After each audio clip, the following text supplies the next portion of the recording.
TDP కేంద్ర కార్యాలయంలో మధ్యాహ్నం ఆ పార్టీ పొలిట్ బ్యూరో సమావేశం జరగనుంది. అధికారంలోకి వచ్చిన తర్వాత మూడోసారి ఈ భేటీ జరగనుంది. సీఎం చంద్రబాబు అధ్యక్షతన సమావేశం నిర్వహిస్తున్నారు.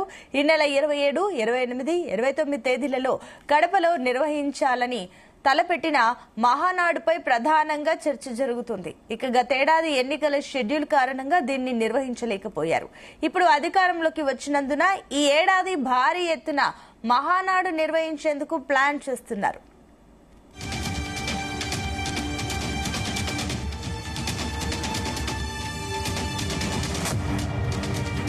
ఇక పహల్గాంలో ఉగ్రవాదుల దాడి, దానికి ప్రతీకారంగా భారత్ చేపట్టిన ఆపరేషన్ సింధూర్ కారణంగా నిన్న మొన్నటి వరకు దేశవ్యాప్తంగా యుద్ధ వాతావరణం నెలకొంది.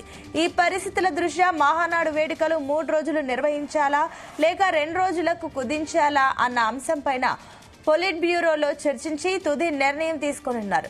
సంస్థాగత నిర్మాణంలో సంస్కరణలు చేపట్టాలని పార్టీ జాతీయ ప్రధాన కార్యదర్శి లోకేష్ పదే కోరుతున్నారు. దీనిపై పొలిట్ బ్యూరోలో చర్చించనున్నారు.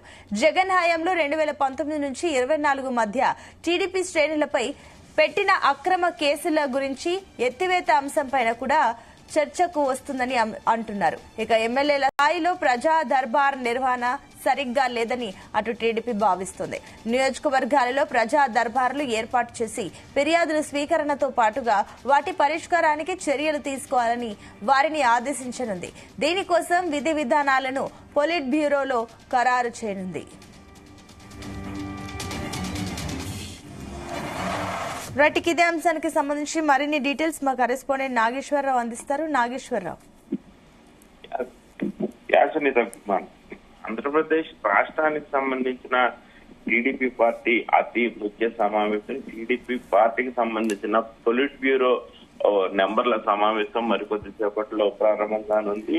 గత 11 నెలలుగా దాదాపుగా ఎన్డీఏ కూటమి 2024 ఆ ఎన్నికల్లో గెలిచి ఇప్పటికీ దాదాపు 11 నెలలు అవుతున్న నేపథ్యంలో 11 నెలల తర్వాత మూడోసారి ఆ టీడీపీ పొలిట్ బ్యూరో సమావేశం జరుగుతుంది. ఈ సమావేశం తర్వాత మహానాడు జరుగుతున్న నేపథ్యంలో ఈ సమావేశానికి ఒక ప్రత్యేకత ప్రాధాన్యత సంతరించుకుంది. అలాగే గత 2 రోజుల క్రితమే ఆ రాష్ట్ర ముఖ్యమంత్రి చంద్రబాబు నాయుడు ప్రకటించారు, రాష్ట్రంలోని పార్టీని నమ్ముకొని బతుకుతున్న క్యాడర్ కి సంబంధించి కూడా నామినేటెడ్ పోస్టులు పందారా ఇవ్వాలనుకుంటున్నామని కూడా చంద్రబాబు నాయుడు ప్రకటించడం, ఆ తర్వాత ఈ టీడీపీ పొలిట్ బ్యూరో సమావేశం జరగడం, రాష్ట్ర వ్యాప్తంగా కూడా పెద్ద ఎత్తున చర్చకు వచ్చిన పరిస్థితి అయితే ఉంది.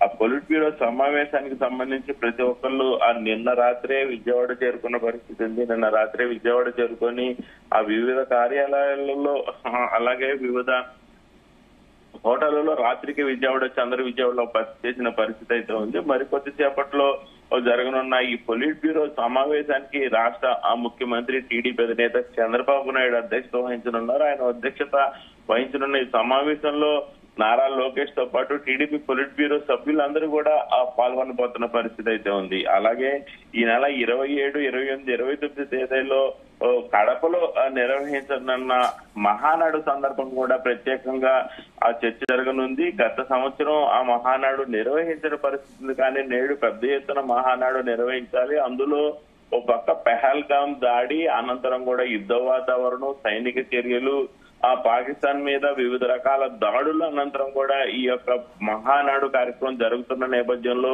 దానిని కుదించాలా, మార్చాలా, లేకపోతే 3 రోజులు జరపాలనే దాని మీద కూడా ఆ మహానాడు గురించి చర్చ జరగనుంది ప్రధానంగా. అయితే ఏదైతే గత సంవత్సరం ఎన్నికల షెడ్యూల్ కారణంగా మహానాడు నిర్వహించే సమయంలో ఎన్నికల షెడ్యూల్ రిలీజ్ కావడం, ఎన్నికల షెడ్యూల్ మీద ఆ టికెట్ల గురించి కానీ, పార్టీ వ్యవహారాల గురించి కానీ, పార్టీ సమావేశాల గురించి కానీ పెద్ద ఎత్తున వివిధ సమస్యల మీద ఉన్న నేపథ్యంలో గత సంవత్సరం మహానాడు కార్యక్రమం నిర్వహించలేనప్పటికీ ఈ సంవత్సరం మాత్రం ఖచ్చితంగా ఏదైతే టీడీపీ పార్టీకి పెద్ద ఎత్తున పండగ వాతావరణం, టీడీపీ పార్టీకి పెద్ద ఎత్తున మనసుకి హత్తుకునే ఏకైక పెద్ద అంశం ఏదన్నా ఉందంటే టీడీపీ మహానాడు కార్యక్రమం. ఈ మహానాడు కోసం రాష్ట్ర వ్యాప్తంగా కూడా ఆ టీడీపీ కార్యకర్తలు ఎప్పుడు మహానాడు కార్యక్రమం జరిగిద్దా అనేది పెద్ద ఎత్తున కూడా ఆశగా ఎదురు చూస్తున్న పరిస్థితి ఉంది. మహానాడు కార్యక్రమం అంటే టీడీపీ కార్యకర్తల నాయకులందరూ కూడా ఓ పండగ వాతావరణం ఉంది.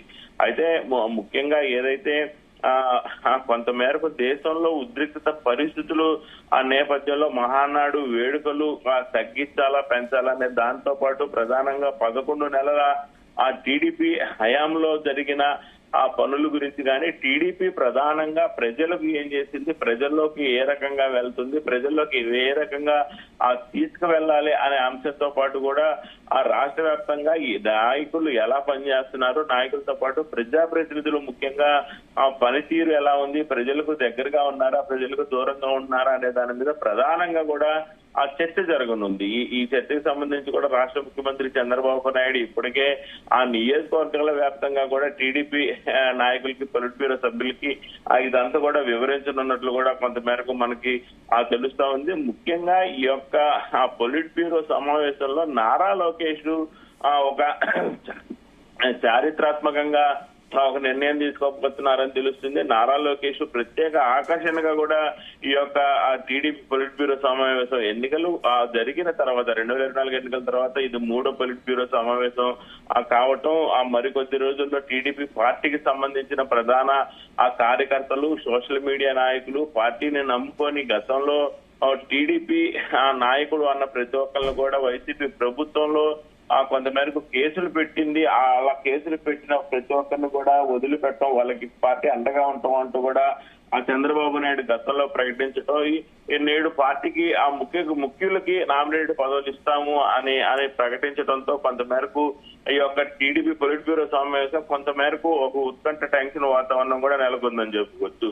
ముఖ్యంగా ఏదైతే సంస్థాగత నిర్మాణంలో సంస్కరణలు చేపట్టాలని నారా లోకేష్ ఇప్పటికే గత కొన్ని రోజులుగా కూడా నొక్కు ఒక్కాడిస్తున్న పరిస్థితి అయితే ఉంది. పార్టీకి సంబంధించి నిర్మాణంలో ప్రధాన పాత్ర 2019 నుంచి 2024 వైఎస్ఆర్సీపీ ప్రభుత్వ హయాంలో పార్టీకి సంబంధించి ఎవరైతే గట్టిగా నిలబడ్డారో, ఒత్తిళ్లు తట్టుకొని నిలబడ్డారో, ఆ పార్టీ ఆ ప్రభుత్వం విధించే శిక్షలకి కానీ, ప్రభుత్వం పోలీసులు టార్చర్ కానీ, ప్రభుత్వం వివిధ సందర్భాల్లో అరెస్టులు చేస్తున్న సమయంలో కానీ నిలబడి పార్టీకి అండగా ఉండటం, పార్టీకి ₹1 ఖర్చు పెట్టి పార్టీని ముందుకు తీసుకెళ్లే వాళ్ళు ఎవరైతే ఉన్నారో సంస్థాగత నిర్మాణంలో వారిని క్రియాశీలక పాత్ర పార్టీలో పోషించే విధంగా కూడా చేయాలని నారా లోకేష్ ఇప్పటికే పదే మీడియా ముందు మాట్లాడటం కానీ, కార్యకర్తలకు చెప్పడం కానీ, నాయకులకు చెప్పడం కానీ జరిగింది. దీని మీద కూడా టీడీపీ పార్టీలో ప్రధానంగా చర్చించనున్నారు.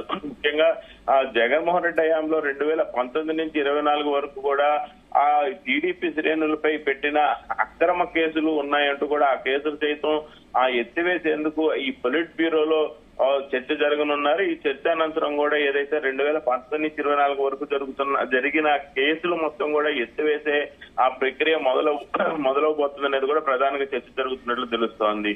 అలాగే ఎమ్మెల్యేల స్థాయిలో ప్రజా దర్బారు నిర్వహణ సరిగా లేదనేది కొంతమేరకు టీడీపీకి చెడునే వస్తుంది అని కూడా చంద్రబాబు నాయుడు ఇప్పటికే పలు సందర్భాల్లో ప్రస్తావించారు. వాళ్ళకి గ్రేడింగ్లు కూడా ఇచ్చిన పరిస్థితి ఉంది. అయినా సరే ఆ నియోజకవర్గాల్లో ప్రజా దర్బార్లు ఏర్పాట్లు చేసి ఫిర్యాదులు స్వీకరించి వాటికి పరిష్కారానికి చేయవలసిన ఆ పరిస్థితులు కానీ, అమలు తీరు కానీ, వారి యొక్క సూచనలు కానీ ప్రజలకు చాలా మేలు చేస్తున్న నేపథ్యంలో ఎందుకు ప్రజా దర్బారు క్రియాశీలకంగా తీసుకొని పనిచేయట్లేదు, ఎందుకు ప్రజా దర్బారు నిర్వహించకుండా ప్రజాప్రతినిధులు ఉంటున్నారనే దాని మీద కూడా ప్రత్యేకంగా ప్రదేశాలు చర్చ జరగనున్న ఆ నేపథ్యంలో విధి విధానాలు, సంస్థాగత ఎన్నికలు, గత 11 నెలల కాలంలో పార్టీ చేసిన కార్యక్రమాలు, ప్రజా దర్బారుకు సంబంధించి ప్రజలకు దగ్గరయ్యే వ్యవస్థ కానీ, ప్రజలు ఆ దగ్గర నుంచి ఫిర్యాదులు స్వీకరించే పని కానీ, ప్రజలకు ఉపయోగపడే రీతిలో ఎవరు ఎలాంటి కార్యక్రమాలు చేపడుతున్నారు, ముఖ్యంగా పార్టీని ప్రజల్లోకి ఎంత బలంగా తీసుకెళ్తున్నారనే దాని మీద అయితే ప్రత్యేకంగా నేడు జరగనున్న టీడీపీ పొలిట్ బ్యూరో సమావేశాలు అయితే నిర్ణయం తీసుకోబోతున్నారని తెలుస్తా ఉంది. Right Nageswara Rao, thank you.